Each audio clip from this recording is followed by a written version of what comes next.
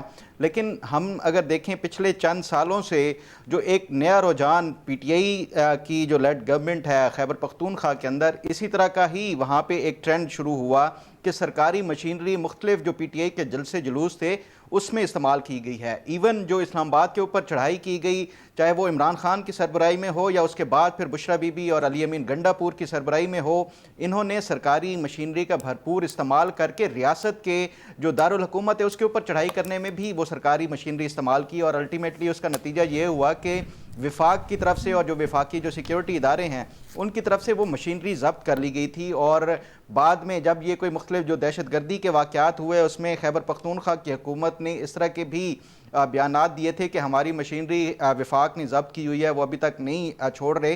تو یہ ایک جو پشاور ہائی کورٹ کی طرف سے میں سمجھتا ہوں جو فیصلہ دیا گیا ہے یہ بہترین فیصلہ ہے کہ یہ کوئی بھی سیاسی جماعت ہو وہ جو سرکاری مشینری ہے اس کو کسی طور پہ بھی جو سیاسی مقاصد کے لیے استعمال نہ کرے. امید ہے کہ یہ اس کے اوپر عمل درآمد بھی ہو، کیونکہ ماضی میں بھی اس طرح کے مختلف جو فیصلے آتے رہے لیکن کوئی سیاسی جماعت رکتی نہیں ہے. ٹھیک ہے، اسی کے ساتھ اجازت دیں. اللہ حافظ.